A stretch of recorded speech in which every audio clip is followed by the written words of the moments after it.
WhatsApp बच्चों? बेटा the poem which we are going to do today is the ball poem. बेटा poem बड़ी simple है but the message it conveys is much deeper. In this poem, the poet wants to tell us how to cope up with loss. With the example of simple things like a ball, एक बड़ी छोटी सी ball के example के साथ symbolically the poet wants to convey a deep message. Message क्या है बच्चों? Loss is a part and parcel of one's life. ऐसा कोई भी पर्सन नहीं होगा who has not faced any kind of loss in his life. Now loss can be anything, loss of a thing or loss of a person. अब इस poem के through poet ने ये समझाया है कि एक बच्चा है, उसकी बॉल वो खेल रहा था उस बॉल से, और बाई चांस वो बॉल जो थी वो डाउन स्ट्रीम में चली गई, पानी में, वाटर एक बॉडी में चली गई. वाटर बॉडी मेंशन नहीं करी है पोएम के अंदर. अब पोइट देखता है उस बच्चे की कंडीशन क्या है. The child is grief stricken. The child is under tremendous pain. The child is shaking with depression. वो उसकी कंडीशन को उसने बड़े ब्यूटीफुली तरीके से बताया है. और पोइट ये भी बताता है कि कैसे we should try to understand, and one day everybody does understand the value of things, the value of persons, and we do understand that loss is a part and parcel of our lives. ये poet ने बहुत अच्छे तरीके से बताया है. और poetic devices बहुत सारी हैं बच्चों इसके अंदर, मैं आपको बताऊंगा when we finish the whole poem.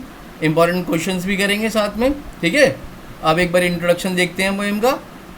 A boy loses a ball, he is very upset. A ball doesn't cost much. देखो बेटा, कोई यहाँ पर वो बताना चाह रहा है कि बॉल की जो वैल्यू है वो इतनी ज़्यादा नहीं है, but the feelings connected with that thing have more importance. जो उस बॉल के साथ उसकी फीलिंग्स अटैच्ड हैं बच्चे की, वो उनकी वजह से परेशान है. Nor is it difficult to buy another ball. बेटा दूसरी बॉल भी खरीद सकता था वो, but the kind of memory, the kind of personal feelings attach to that ball will never come back. ठीक है. Why then is the boy so upset. था वो दुखी क्यों है? Let's read the poem and see. What is the boy now who has lost his ball. क्या हालत है उस बच्चे की जिसकी बॉल खो गई है. What is he to do. अब वो क्या करेगा, अब वो क्या करेगा. अब देखो बेटा, यहाँ पर ये इस फर्स्ट लाइन के अंदर वट वाला वर्ड यहाँ सेकेंड लाइन में डायरेक्ट रिपीट हुआ है, तो इसको हम कौन सी पोएटिक डिवाइस बोलते हैं? एनाफोरा. ठीक है. ऐसे ही ये मैरिली मैरिली यहाँ पर रिपीट हो रहा है फर्स्ट लाइन्स के अंदर, फर्स्ट और सेकंड लाइन के अंदर, थर्ड और फोर्थ लाइन के अंदर, तो ये भी एनाफोरा का एग्जाम्पल है. ठीक है. चलो पोएटिक डिवाइस हम डिटेल में बाद में डिस्कस करते हैं. What is the boy now who has lost his ball. उस बच्चे का क्या हुआ, क्या हालत है उसकी जिसकी बॉल खो गई है. अब जो बेटा बॉल है ना, यहाँ पर बॉल एक्चुअली में सिंबलाइज करती है दो चीज़ों को. एक, जो उस बच्चे की मेमोरीज उससे अटैच्ड हैं. दूसरा, जो कोई चीज़ हमसे कनेक्टेड होती है, जब वो हमसे खो जाती है, हमसे दूर हो जाती है, तब क्या होता है, वो उससे एक सिंबॉलिक उसका भी मीनिंग है. What is he to do. अब वो क्या करेगा. I saw it go merrily bouncing. अब वो बोलता है पोएट, मैंने देखा वो बॉल जो थी वो जा रही थी merrily bouncing down the street. खुशी से उछलते उछलते गली के नीचे चली गई. And then merrily over there it is in the water. और ऐसे ही खुशी खुशी उछलती कूदती हुई कहाँ चली गई? पानी के अंदर. अब बेटा इतनी सी लाइंस के अंदर ही आप लिटरेरी डिवाइसेस देखिए, पोएटिक डिवाइसेस देखिए. यहाँ पर आप देखेंगे बॉल के बाद सीधा what is he to do आ रहा है. ठीक है. I saw it go. अब यहाँ पर ये देखो, आप यहाँ पर फुल स्टॉप है, यहाँ पर गो है, इसके बाद कोई पंक्चुएशन मार्क नहीं है. ठीक है. डायरेक्ट ये यहाँ पर इस लाइन पर आ गया है पोइट, और इसके बाद यहाँ पर देन में भी कोई पंक्चुएशन मार्क नहीं है, नेक्स्ट लाइन पर आ गया है. When the poet moves from one line to the other without the use of any punctuation mark, तो यहाँ पर जो पोइटिक डिवाइस होती है उसको हम बोलते हैं एंजैममेंट. So there are so many examples of enjambment in this poem. I have not specifically mentioned those lines when we discuss the poetic devices. But आप ये समझ जाना कि एंजॉयमेंट की एग्जाम्पल कहाँ कहाँ पर है, ठीक है। आप जहाँ भी देखोगे विदाउट पंक्चुएशन मार्क के नेक्स्ट लाइन पे जब पोइट मूव कर रहा है तो वहाँ पर एंजॉयमेंट है, ठीक है बच्चों। दोबारा से देखते हैं। What is the boy now who has lost his ball, what is he to do, I saw it go. यहाँ तक क्लियर है सब बच्चों को। Merrily bouncing down the street. अब देखो बेटा, मैरीली बाउंसिंग, खुशी खुशी उछलती कूदती हुई। अब बॉल क्या है? बॉल तो एक नॉन लिविंग थिंग है, तो उसके अंदर ह्यूमन एट्रीब्यूट कैसे दिखा सकते हो आप? वो बॉल खुशी खुशी थोड़ी ना जाएगी। तो जब नॉन लिविंग थिंग्स में ह्यूमन एट्रीब्यूट्स, ह्यूमन क्वालिटीज़ को शो करते हैं, नॉन लिविंग थिंग्स में या एनिमल्स के थ्रू, तो वहाँ पर जो पोएटिक डिवाइस यूज़ होती है वो होती है पर्सोनिफिकेशन, ठीक है बच्चों। मैरीली बाउंसिंग यहाँ पर पर्सोनिफिकेशन है, मैरीली ओवर पर्सोनिफिकेशन है, it is in the water, और खुशी खुशी पानी के अंदर चली गई। अब यहाँ तक वो कंडीशन बता रहा है कि बॉल कैसे गई, क्या लॉस हुआ। अगली लाइन में वो बताता है नो यूज टू से ओ देर आर अदर बॉल्स। अब ये बच्चे के पास जाकर कहना कि बेटा अरे एक बॉल चलेगी तो क्या हुआ, और बॉल है और ले लियो, वो बोलता है कि ये इस बच्चे को इस टाइम बिल्कुल भी समझ में नहीं आएगा, because at this juncture of his life, at this point of his life, he is not in a condition to understand the value of loss. अब यहाँ से उसकी लाइफ में एक ट्रांसफॉर्मेशन आएगा। आज जो उसकी चीज़ खोई है तो आज उसको एक समझ मिली है, उसको एक लेसन मिला है लाइफ का, how to take care of our possessions. हमारी जो चीज़ें होती हैं उन्हें कैसे संभाल कर रखना है। Not only our possessions, not only I am not, the poet is not only talking about the personal possessions but the personal belongings, यानी जो पर्सनल रिलेशंस होते हैं उनको भी संभाल के रखना है, खाली मटेरियलिस्टिक थिंग्स नहीं है, ठीक है। An ultimate shaking grief fixes the boy. अब वो एक ऐसा इवेंचुअली एक ऐसा दुख उसको मिला है जिससे वो काफ़ी हिल गया। शेकिंग ग्रीफ, हाँ, shaking grief fixes the boy. दो बेटा यहाँ पर ग्रीफ शेक नहीं कर रहा है, शेक कौन कर रहा है? The boy, out of grief, grief की वजह से बॉय शेक कर रहा है। लेकिन यहाँ पर पोइट ने शेकिंग ग्रीफ यूज़ किया है, तो यहाँ पर जो पोइटिक डिवाइस है वो है ट्रांसफर्ड एपिथेट। वो बोलता है कि शेकिंग ग्रीफ यानी ग्रीफ शेक कर रहा है, लेकिन ग्रीफ शेक नहीं कर रहा, शेक कौन कर रहा है? The boy, out of grief, grief की वजह से, दुख की वजह से। As he stands rigid trembling staring down. अब वो वहाँ खड़ा हुआ है बेचारा, होपलेस है, परेशान हो रहा है, घबरा रहा है, कांप रहा है डर के मारे, दुख के मारे। स्टेयरिंग डाउन, वो देख रहा है उसकी बॉल दूर चली गई है, और now the ball is beyond his reach, now he is not in a condition to get the ball back, ठीक है। All his young days into the harbour where his ball went. अब इस ball से उसके वो पुराने दिन, वो सारी फोन मेमोरीज जो एसोसिएटेड है इस बॉल के साथ, जिनके साथ वो खेला है, वो सब यादें भी वहाँ चली गई उसके साथ, ठीक है। I would not intrude on him. अब पोइट कह रहा है मैं जाकर उसको कंसोल नहीं करूँगा, मैं जाकर उसको इंटरफेयर नहीं करूँगा, मैं जाकर उसको पैसे नहीं दूंगा, मैं जाकर उसको कोई लालच नहीं दूंगा, मैं जाकर उसको कोई बॉल नहीं दूंगा। क्यों? क्योंकि ये टाइम है इस बच्चे को ये एक्सपीरियंस करने के लिए, how to take care of our belongings, because the world is full of possessions. हमारा जो वर्ल्ड है ये मटेरियलिस्टिक वर्ल्ड है। मटेरियलिस्टिक वर्ल्ड बेटा जहाँ पर चीज़ों की ज़रूरत होती है, where in life you need many things, materialistic things, ठीक है। अब ये मटेरियलिस्टिक वर्ल्ड और स्पिरिचुअल वर्ल्ड दोनों अलग अलग बात हैं, but as if now we are talking about the materialistic world. अब अगर कोई मटेरियलिस्टिक वर्ल्ड वाली चीज़ों की जिसको ज़रूरत नहीं है, तो हम यही कह सकते हैं कि वो स्पिरिचुअल वर्ल्ड में जी रहा है, और वो that person is living a life like that of a monk, ठीक है बच्चों, साधु की तरह जी रहा है। तो हम जैसे नॉर्मल लाइफ में जी रहे हैं, तो दिस इज़ मटेरियलिस्टिक वर्ल्ड। नई नई गाड़ियाँ भी चाहिए, पैसे भी चाहिए, कपड़े भी चाहिए, अच्छे अच्छे गैजेट्स भी चाहिए, ठीक है ना।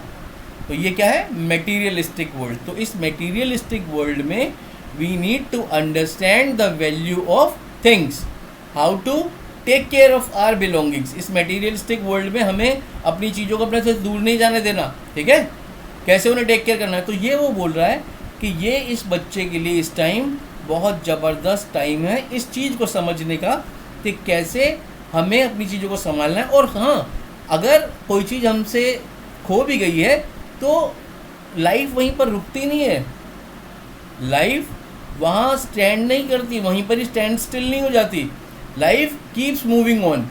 जीवन में ऐसी चीज़ें और आएंगी और लॉस आएंगे, बट हमें वहाँ पर रुकना नहीं है, हमें चलते रहना है, ठीक है।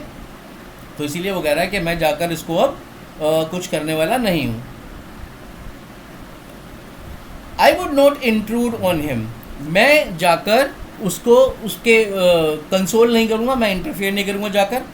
अ dime another ball is worthless, मैं उसको पैसे दे दूँ, एक दूसरी बॉल ला के दे दूँ, ये टोटली वर्थलेस है, उसके लिए यूजलेस है, बिकॉज उसको वही बॉल चाहिए जो उसकी बॉल उससे खो गई है। Now he senses first responsibility in a world of possessions, अब वो समझ रहा है इस चीज़ को, पहली चीज़ जो ये जो हमारा वर्ल्ड है, रिस्पॉन्सिबिलिटी वाला वर्ल्ड है, पोजेशंस वाला वर्ल्ड है, उसे समझना है, उसे ये चीज़ जाननी है कि ये कैसे चीज़ों को संभाल के रखना है, और लॉस होएगा तो उससे कैसे डील करना है, ठीक है। People will take balls, balls will be lost always, balls हमसे दूर चली जाएंगी। बॉल्स यहाँ पर सिंबॉलिक किसी चीज़ का है, मटीरियलिस्टिक थिंग्स का, तो लॉस होगा। जीवन में बहुत सारी चीज़ें हमसे छिन जाएंगी, बहुत सारी चीज़ें खो जाएंगी। लिटिल बॉय वो उसको समझा रहा है, and no one buys a ball back, और जो एक बार ही लॉस हो गया वो वापस दोबारा नहीं आता। मनी इज़ एक्सटर्नल, पैसा जो है वो external, external means money can buy you different things, but money can never get back the same thing which has been lost. Same वही चीज़, मान लो एक आपका कोई मोबाइल फ़ोन है, अब वो खो गया, टूट गया, आप कितना ही पैसा यूज़ कर लो, आप वो मोबाइल तो वापस नहीं ला सकते ना, you will have to buy some other one, ठीक है। तो उस जो पहला मोबाइल है या पहली कोई भी चीज़ है जिससे आपकी इमोशनल वैल्यूज़ कनेक्टेड है, वो इमोशनल वैल्यू आपको मनी कभी नहीं दे सकती, ठीक है बच्चों। He is learning well behind his desperate eyes, अब ये बच्चा जो है ये सीख रहा है, ये समझ रहा है, well behind his desperate eyes, यानी इसकी आंखों में जो डेस्परेशन है, तो ये चीज़ इसको सिखा रही है। The epistemology of loss, the epistemology of loss यानी नॉलेज ऑफ लॉस, कि कैसे आपको अपने लॉस से कोप अप करना है, ये चीज़ वो सीख रहा है, ठीक है, कि ये लॉस जो है ये लाइफ का पार्ट है, अब आपको इससे डील कैसे करना है, आपको आगे कैसे बढ़ना है, ये सीखना है। How to stand up, knowing what everyone must one day know and most know many days how to stand up, वो कह रहा है कि लाइफ में हमें ये सब चीज़ें सीखनी पड़ती हैं, ठीक है, और अधिकतर लोग सीख जाते हैं, और ये सीखते कैसे हैं, ये ऐसे ही एक्सपीरियंस लेकर सीखते हैं, ठीक है बच्चों। तो ये हमें सीखना है, इससे कोप अप करना है, जो ये बच्चा अब सीखा। अब ये बच्चा क्या हुआ है, इसकी लाइफ में क्या ट्रांसफॉर्मेशन हुआ है, ये इनोसेंस वाली स्टेज से मैच्योरिटी वाली स्टेज में जा रहा है, अब ये समझ रहा है, ठीक है, कि ये हमारी लाइफ का पार्ट एंड पार्सल है ये लॉस, तो वो इस चीज़ को समझ रहा है। इसको समझने से क्या लाइफ में ट्रांसफॉर्मेशन आ रहा है, he is moving from innocence to maturity, ठीक है बच्चों। ये हमारी सिंपल सी पोएम है, और let's discuss some important questions. Which moment in the life of the boy does the poem present, ये पोम जो है ये क्या मोमेंट दिखाती है, ये वो मोमेंट दिखाती है when he is trying to learn the value of loss, when he is transforming himself into the phase from innocence to maturity. How does the boy react to the loss of the ball, कैसे react करता है, वो बहुत ज़्यादा परेशान है, वो बहुत ज़्यादा ट्रबल्ड है, डेस्परेट है, रिजिड है, and he is shaking with grief. So these kind of reactions we could see from the boy's side. How does the loss of the ball bring a sense of responsibility to the boy? आज वो ये समझ गया है कि ये जो materialistic world है, the world of possessions, हमें यहाँ पर अपनी चीज़ों को कैसे संभाल कर रखना है, ये चीज़ वो समझा है, ठीक है, ये रिस्पॉन्सिबिलिटी उसके अंदर आई है। What does the phrase "Oh there are other balls" suggest? ये बताता है कि if we are undergoing some loss in our life, life doesn't remain stand still at that juncture, life वहीं ख़त्म नहीं हो गई है, लाइफ में भी बहुत आगे जाना है, लाइफ में बहुत चीज़ें हैं और भी नुकसान हो सकते हैं। तो ऐसे लॉस से घबराने की या डिप्रेस होने की ज़रूरत नहीं है, it is a part and parcel of one's life. Explain money is external, बेटा मैंने आपको बताया था कि मनी आपको एक दूसरी चीज़ ला के दे सकती है, सब्सटीट्यूट ला के दे सकती है, but money can never buy you back the same thing, और money can not get you back the thing which has been lost and which has emotional value for you. ठीक है।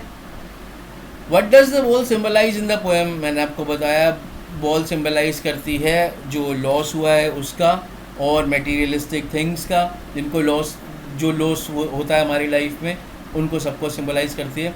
ठीक है। What epistemology of loss does the poem contain, poem ये सिखाती है कि loss होने पर हमें स्टैंड स्टिल नहीं करना, हमें वहीं रुकना नहीं है, we need to keep moving. Loss जो है वो सबकी लाइफ का एक पार्ट है और लॉस से कभी घबराना नहीं चाहिए। ठीक है। अब let's discuss some poetic devices in this poem. First है एनाफोरा। बेटा मैंने आपको बताया था जब पोएट जो है किसी पॉइंट पर एम्फेसाइज करने के लिए स्टार्टिंग के जो वर्ड होता है लाइन के, वो नेक्स्ट लाइन में भी सेम वर्ड यूज़ करता है या सेम फ्रेज यूज़ करता है, तो वहाँ पर एनाफोरा होता है। अब जैसे यहीं पर ही फर्स्ट टू लाइन्स हैं, what is the boy, what यहाँ पर एनाफोरा आप देख सकते हो। ऐसे ही थर्ड और फोर्थ में भी मैरिली मैरिली रिपीट हुआ है। ठीक है। अब एक बात और, अब यहाँ पर जो वट फर्स्ट वाला और जो वट सेकंड वाला, ये दोनों वट है ना बेटा, ये है एनाफोरा। ये वाला वट और ये वाला वट जो है ये रिपीटेशन है, ये एनाफोरा नहीं है। ये क्या है, ये रिपीटेशन है। रिपीटेशन में देखिए वट फर्स्ट आगे example, balls will be lost, यहाँ पर बॉल्स रिपीट हो गया। Knowing what every man must one day know and must know repeat हो गया, रिपीटेशन है। हाउ टू स्टैंड अप जो है ये फ्रेज 2 बार रिपीट हुआ है पोम के अंदर। लेट्स सी वंस अगेन, ये ना ये लास्ट ये थर्ड लास्ट लाइन है हाउ टू स्टैंड अप, और लास्ट लाइन है हाउ टू स्टैंड अप, दोनों में ही ये फ्रेज रिपीट हुआ है, तो यहाँ पर भी रिपीटेशन है। ठीक है बच्चों। अच्छा जी, उसके बाद आता है personification, merrily bouncing down the street. मैंने आपको बताया था कि बॉल के अंदर ह्यूमन एट्रीब्यूट्स, ह्यूमन क्वालिटी दिखाई हुई है, वो क्या है, merrily bouncing down the street. Ball थोड़ी ना मैरिली बाउंसिंग जाएगी, तो मैरिली यानी खुशी खुशी, तो वो ह्यूमन एक क्वालिटी दिखाई है बॉल के थ्रू, तो यहाँ पर पर्सोनिफिकेशन है। एलिट्रेशन के examples, balls will be lost, इसमें बी आप देख सकते हैं, कॉन्सोनेंट का साउंड जब रिपीट होता है तो वहाँ पर होता है एलिट्रेशन। इसमें and no one buys a ball back, यहाँ पर भी आप देखिए बी रिपीट हो रहा है, बी का साउंड। ट्रांसफर्ड एपिथेट मैंने आपको बताया था शेकिंग ग्रीफ के अंदर, इसमें पोइट ने शेकिंग ग्रीफ यूज़ करा इस लाइन के अंदर। Let's see once again,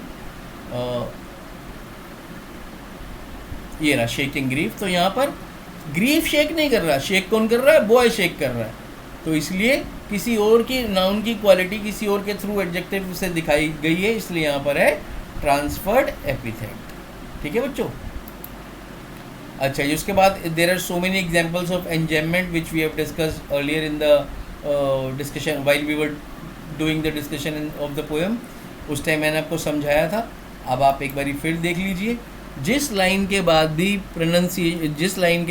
punctuation marks use नहीं हुए, जैसे यहाँ गो के बाद डायरेक्ट मैरी लिया गया, कोई पंक्चुएशन मार्क नहीं है, देन के बाद कोई पंक्चुएशन मार्क नहीं, तो यहाँ एंजॉयमेंट है। ऐसे यहाँ पर बॉय के बाद, डाउन के बाद, वेयर के बाद एंजॉयमेंट है, नाउ के बाद, रिस्पॉन्सिबिलिटी के बाद, टेक के बाद एंजॉयमेंट है, अप के बाद, नो के बाद यहाँ पर भी एंजॉयमेंट है।